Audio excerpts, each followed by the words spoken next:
What is up, you guys? Blaze over here, Blue Chip Athletic Club, coming to you with another solo episode.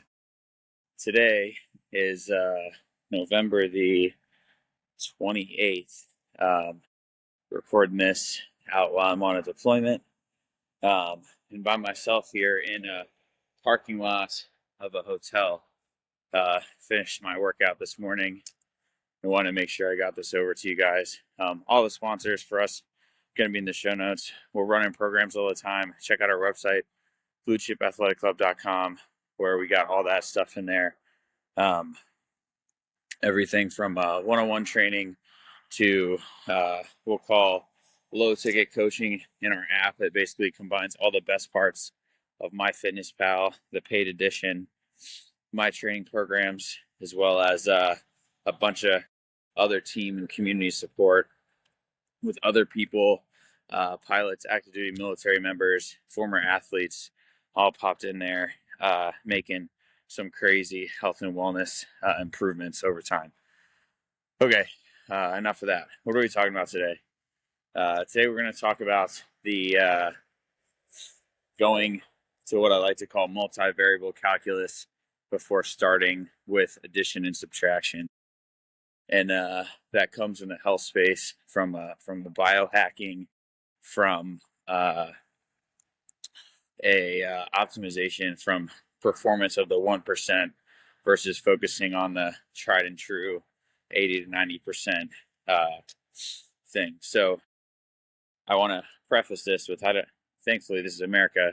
I can't tell anybody how to live or what to do, but I think in general, Americans, people kind of fixate on being like, oh, this is the one thing that's going to fix, my health or my life or my sleep, whatever. And it's typically in the form of a pill, something that you take, ingest, maybe stick a needle in you to help you find that little bit of relief or make the shift in your health and wellness. And we're really quick to do that, and we're really slow to do the thing that would likely help in paying attention to the food that you eat. Maybe eat less processed foods. Maybe have a bedtime that you stick to most days. Put your phone in the other room when you're going to bed. Maybe drink more water. And I go on and on down the line. And talking with another person on the plane the other day, just like thinking about, hey, the dude's thinking about taking some peptides, which again, the year's 2025.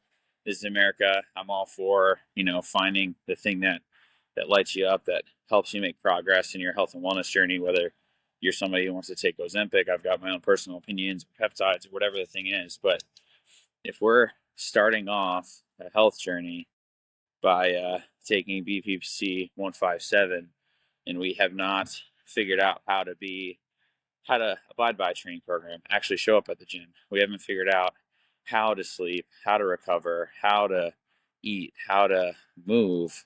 Is taking a peptide really going to push you over the needle?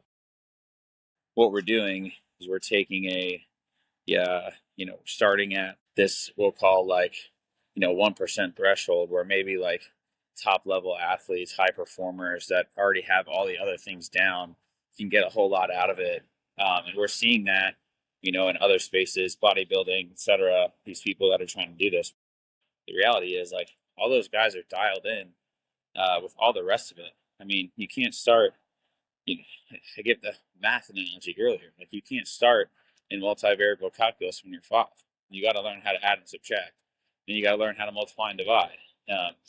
And it'd be like, any of you guys in your life, maybe you're a carpenter or a plumber, you don't become a master at any of those things until you start to understand the basics and the fundamentals and the building blocks. And those things are, eating mostly unprocessed food. It is like getting, 7 to 9 hours of sleep, whatever that kind of looks like for you to feel optimal, to move, to be alert. It's reducing your stress load. Talk about something that is incredibly important, is having your stress under control being able to take yourself in and out of a stress state under immense pressure when it comes to societal or family or providing whatever the thing becomes. Like if you're unable to do these, key fundamental things, is taking a needle and injecting myself with a steroid or BBC 157 or whatever the case is, Ozempic, is it really going to be the quick fix?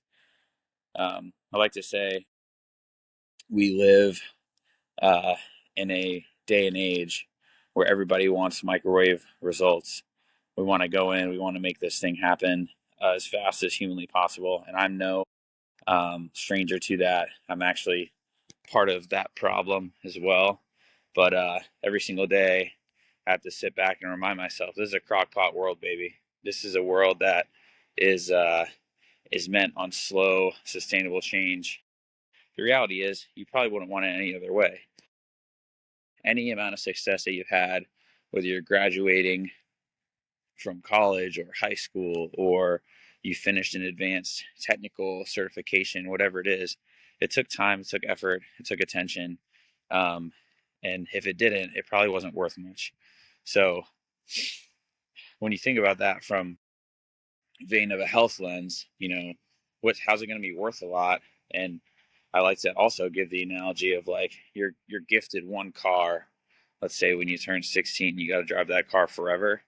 You're not gonna neglect it, not run it, not change the oil, not rotate the tires, not do basic routine maintenance. And that's kind of what this is all about. It's about finding a sustainable way so you can drive your car, i.e. your body, until the fucking wheels fall off, dude. Like, that's the most unfortunate part about being a coach is I'm selling burpees, I'm selling eating nutritious foods, I'm selling being healthy, which is hard and much less, I say, accessible to the modern person. I'm selling that for life. We don't get to just like take the day off, take years off, take whatever off, because at the end of the day, that's increasing your morbidity status. It's making it so that you have, you're increasing your weight. Maybe you're developing cardiovascular disease, any of these number of things that are going to take away from your ability to live the happiest and healthiest life that you have. And we don't get to just turn it off. You got to do it till you're dead, bro. And that's the reality. And that's something that it's really, really tough to bring people on as we start to get them into health and wellness and start to really shift the mindset of it's not a one-off. This is not a 6-month deal. And when it comes to any sort of change in life, I like to ask people, like, is this something that you can do forever? If the answer is no, then why are we doing it now? Because that's what typically ends up yo-yoing back into old habits. So if you're wanting to test out keto, if you're wanting to do BBC 157, if you're wanting to take steroids, are you planning to do it for life? Are you planning to take Ozempic for life? And if the answer is no, then I don't think taking it for, a month, 6 months, a year, whatever that case may be, is going to really help you down the line as we get into, the future of health and wellness. And maybe I find myself eating my words here 10 years from now, 20 years from now, and abiding by the train myself. But I'm here to just kind of do it the most natural way possible and hopefully help some of you guys along the way. So as my quick morning rant as I walk around a freezing cold parking lot in the middle of nowhere, again in a hotel lot as I finish my workout, a couple dumbbells and a little bit of real estate. Be amazed what you guys can do. So again, check us out if you guys like this episode. Drop us a 5-star, leave a comment. Then if you're on Google, drop us a 5-star. It's really important. It helps us grow. Again, programs are coming out all the time. We're still giving out a free month in the Blue Chip Athletic Club app right there on the homepage. You can check it out. Former pilots, duty military members, you name it, we've got it. Looking forward to helping you guys in your health. We'll see you guys next time.